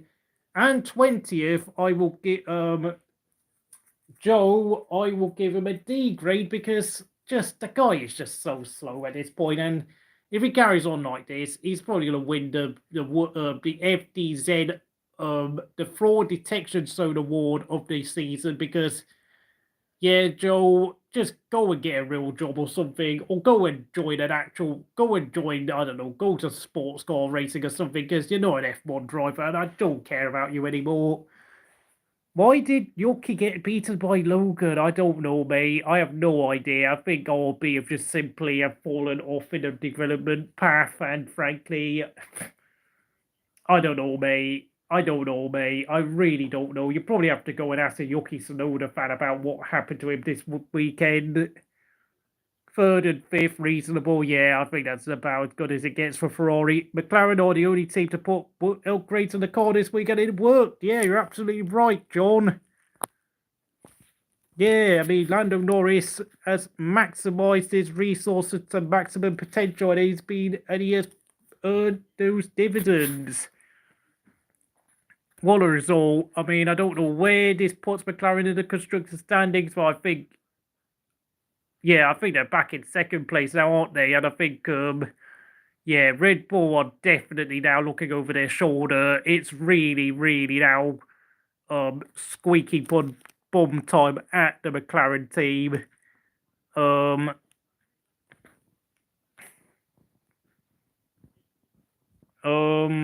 Would you like to ask me any questions? Because I don't really know what to say. Racing Bulls are favouring Ricciardo. Gonna take that headline and run. 31 points behind Red Bull. Wow, yeah, 31 points behind Red Bull. Yeah, it's game. It's not okay. The Drivers' Championship is done, but the Constructors' Championship is definitely game on. That's all I'm gonna say. Yeah, for those of you who have just come in, yeah,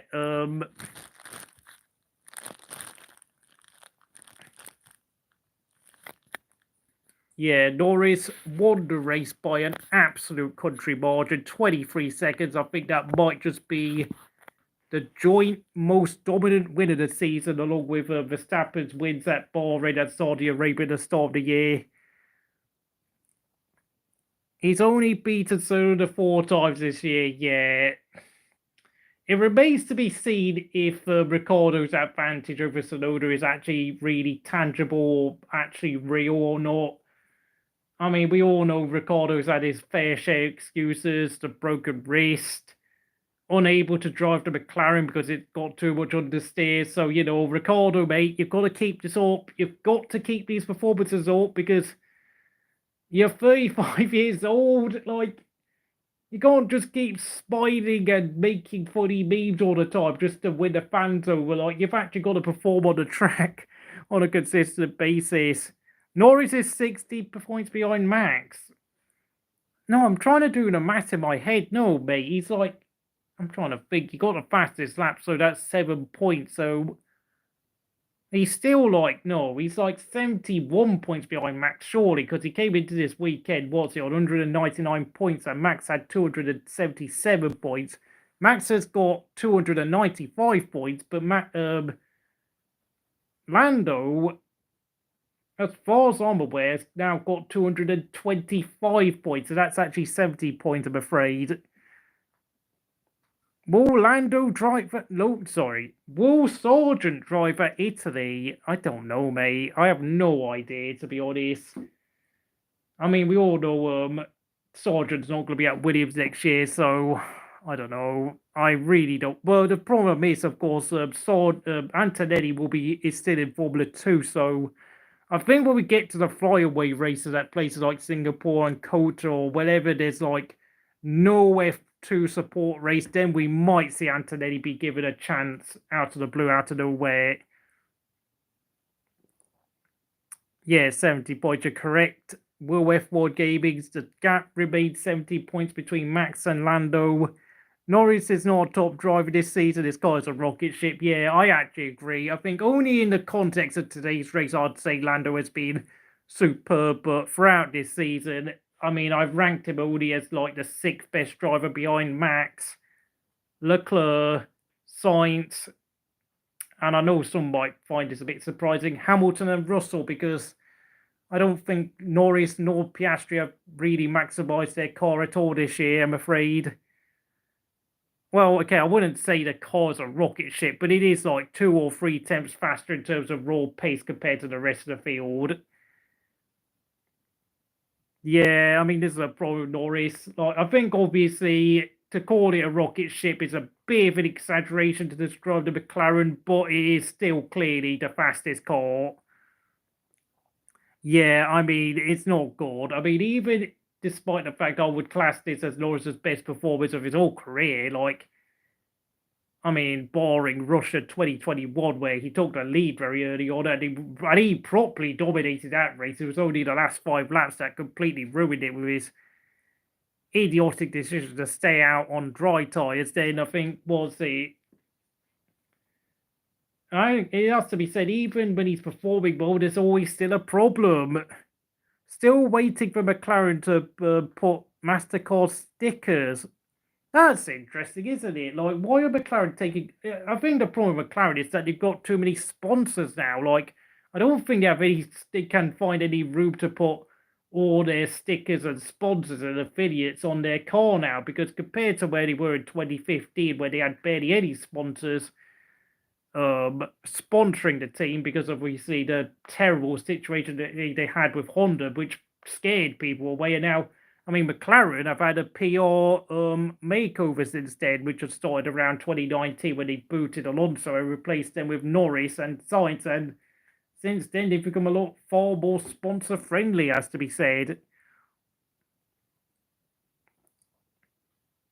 4, 5, 10s, yeah, I think this weekend McLaren's advantage has just completely exploded now. I think the advantage has now finally grown from like 2.5 seconds to about 4 to like 0.45 seconds. And let's be honest, Max Verstappen could do nothing today to beat Lando. Like, the Red Bull car is now definitely falling behind McLaren. And I think the expectations for McLaren for the rest of the season is to try and win as many races as they can, because, yeah, I mean, even if Lando misses out on a Drivers' Championship, they've still got to aim to win as many races, and they've got to win the Constructors' title. That is a must. Perez, Piastri and Norris have got to get those points to overtake Max and Perez in the championship. And with Perez struggling right now, like, yeah, they've got to take advantage of Perez's struggle. Otherwise, this season will be a failure for McLaren. Chelsea are beating Wolves. Yeah, well, Wolves have sold half their squad, so yeah, whatever.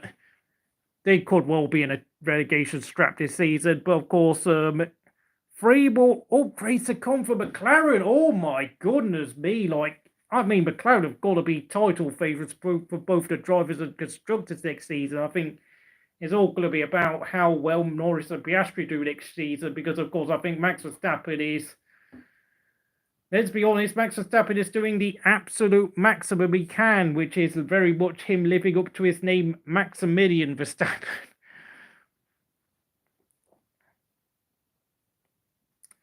And, I don't know, shall we do a quick poll?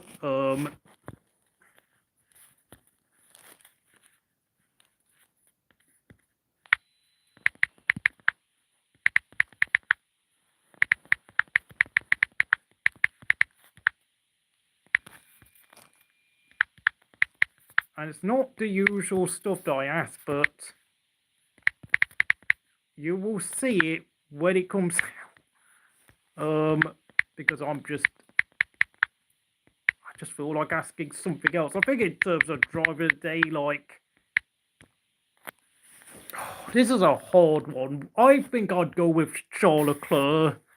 Charles Leclerc would be my pick for driver of the day because, I mean, he did the maximum he could in what is a fairly average Ferrari at this point.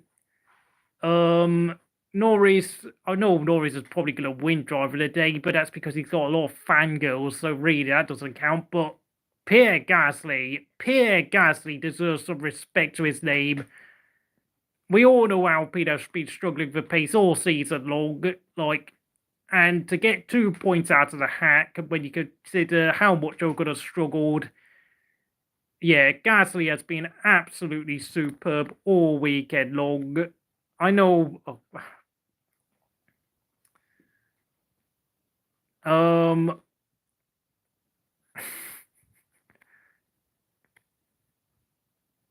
Well, apparently someone voted for Germany, so that's an interesting one.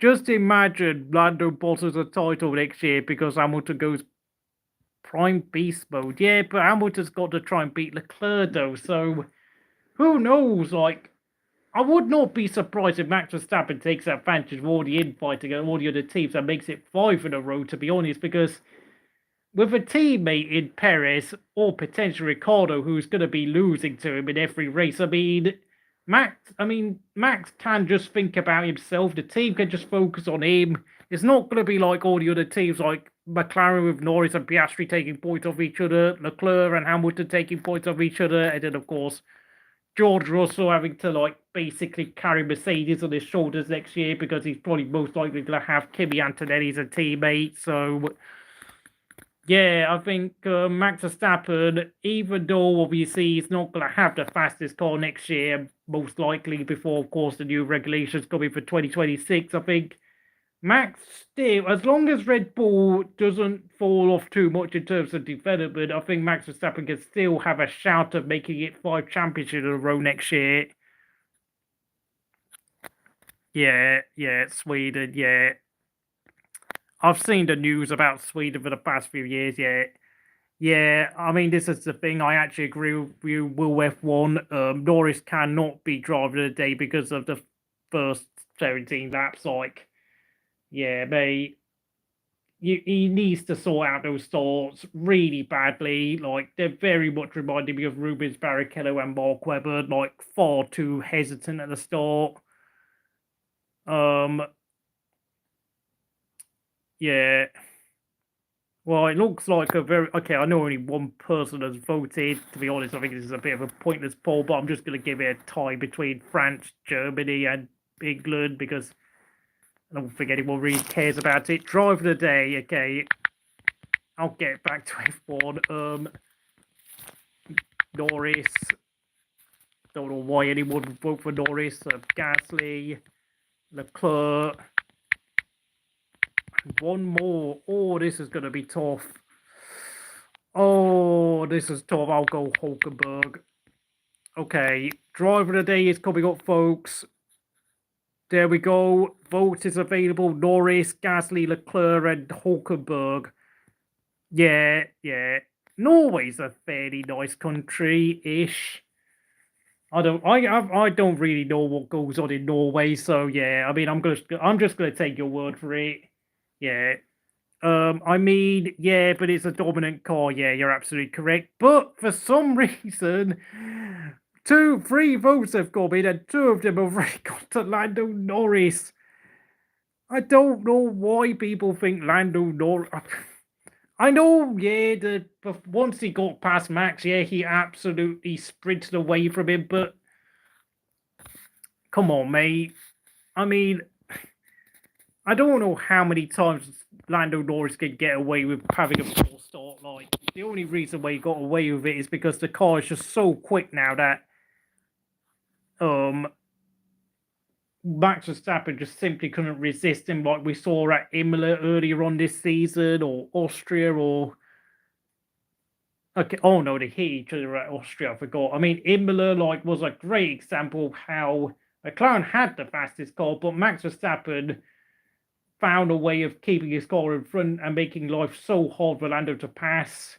And of course, many occasions last year where I think we saw Max win the race and Lando finished second in 2023. But of course, Lando just did not have that killer edge in terms of making overtaking move, making a faster in and out lap during the pit stops or that sort of thing. So yeah.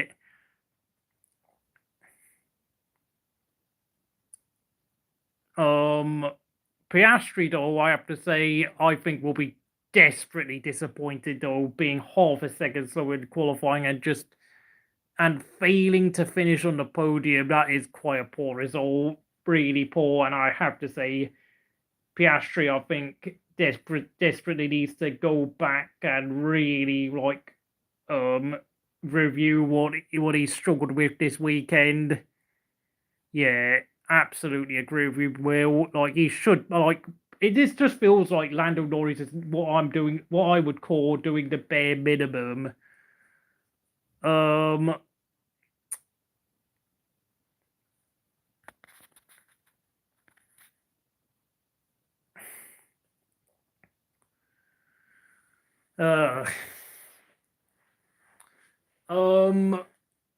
Yeah, I don't know what else to say. Thank you for tuning in here at Crystal Racing, and I'll see you next time for the Italian Grand Prix next week. Okay, cheers.